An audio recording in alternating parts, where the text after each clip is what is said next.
কাজ হয়ে গেছে বাবু। কি হলো এত চেঁচিয়ে উঠলে কেন? দেখ দেখ দেখ, তোর মায়ের আর আমার বাবার বুড়ো বয়সে রস উতলিয়ে পড়ছে দেখ। মা, এ কি কাজ করেছো? তুই আমার শ্বশুরকে বিয়ে করে নিলে মা?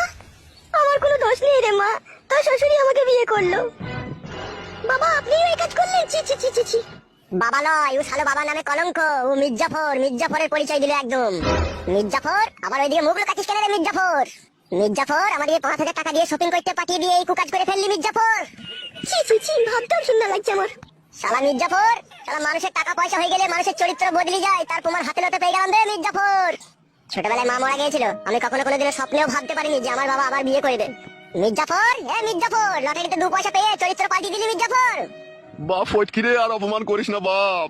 চুপ কর মির্জাফর, চুপ কর। তোর ওই অপবিত্র মুখে আমাকে বাপ বলে ডাকবি না মির্জাফর। বাপরে, ও বাপ ফটকে, আমাকে আর অপমান করিস না বাপ। তোর অপমান শুনে আমার ইচ্ছা হচ্ছে আমি কলা গাছে গলায় দড়ি দিয়ে ঝুলি রে বাপ ফটকে। তোর মতো মির্জাফরের বেঁচে থেকেই বাকি লাভ আছে। বাপ ফটকিরে, ও বাপ, ভুল বুঝিস না বাপ। বাপ ফটকিরে, এটা পেছিয়ে যা, পেছিয়ে যা, বল পেছিয়ে যা, বাপ বল, সরে যা।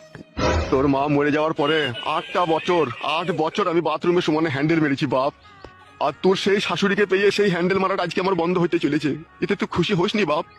খুশি হতাম বাপ, খুশি হতাম। আমার শাশুড়িকে বাদ দিয়ে যদি তুই অন্য কোনো মেয়েকে বিয়ে করতেন তাহলে আমি খুশি হতাম। কেনে বাপ ফটকে তুই এই কথা বলছিস? তোর শাশুড়ি তো ফুলের মতো পবিত্র, আর সেই পাক পবিত্র মেয়েকে আমি বিয়ে করে আমি তো কোনো খারাপ কাজ করিনি বাপ। তোর শাশুড়িরও স্বামী মারা গেছে আজ থেকে 10 বছর আগে, ও সেই নিদারুণ যন্ত্রণা নিয়ে বুকের ভিতরে বেঁচে আছে। আবার আমারও সেই একই কেস। তা আমরা দুজনে বিয়ে করে কি এমন অন্যায় কাজ করেছি রে বাপ ফটকে? বাবা, আমার শাশুড়ির জীবনে এক গোপন রহস্য লুকিয়ে আছে, কি করে তোমাকে এখন বলি বাপ আমি সে কথা। কি গোপন রহস্য লুকিয়ে আছে রে বাপ তোর শাশুড়ির জীবনে? বাংলায় একটা গান আছে, শুনেছো তো বাবা? যারে আমি চোখে দেখিনি তার অনেক গল্প শুনেছি, গল্প শুনে তারে আমি অল্প অল্প ভালোবেসেছি। হ্যাঁ বাপ ফটকে, ওই গানটা শুনেছি বাপ। তা তুমি আগে পিছে না ভেবে তুমি আমার শাশুড়িকে বিয়ে করে নিলে কেন? এতে ভাবা ভাবির কি আছে রে বাপ? তোর শাশুড়িও বিধবা, আমিও বিধবা। তাহলে তুই একটু ভাবিস নি আমার শাশুড়িকে বিয়ে করার সময়, তাই তো? হ্যাঁ বাপ, বাপ শোনা, আমার কিছুই ভাবিনি বাপ। একটা গান শুনেলে বাপ, এই গানটার সাথে তোর জীবনের ম্যাচিং হবে। বল বাপ, আমার কি গান বলতো বাপ? মারিয়া বসন্ত তীর কলিজা করিল শশীর, কেমনে শিকারি তীর মারিল রে, ভীষ্মাকাইয়া তীরের মুখে মারিল তীর আমার বুকে, দেহ থুইয়া প্রান্তি লইয়া যায় আমার নারকেল বেগম আমার অন্তরে। হায় রে বাপ ফটকে, এ কি কুলক্ষণী কথা শোনালি রে? আজ থেকে শোন বাপ, তোর সাথে আমার কোনো সম্পর্ক নাই। ও কথা বলিস না বাপ, তাহলে আমি মরে গিয়েও শান্তি পাবো না রে। তুই তো শান্তির জিনিস খুঁজে পেয়ে গেছিস, আমাকে নিয়ে আর শান্তি না করলেও চলবে। আজ থেকে জানবি তোর ছেলে নাই, মারা গিয়েছে। মারবো বাড়া, কেলা চোদা তোকে আমি। তুই আমার নাই ছাই একটা ছেলে বে, তুই যদি আমার কাছ থেকে চলে যাস আমার পাঁজরের হাড় ভেঙে যাবে বে। কেলা চোদা, খবরদার ও কথা বলবি না বে, তোর লেগেই তো আমার জীবনের সবকিছু বে। এবো পালিয়ে আয় রে।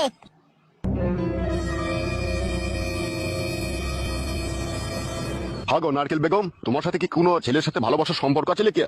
রাম রাম রাম রাম, ছি ছি ছি, কি জি বলো তুমি? এই বয়সে আমার আবার ভালোবাসা? তাহলে আমার ছেলে জি বললো আমার কপালে দুঃখ হবে পরে।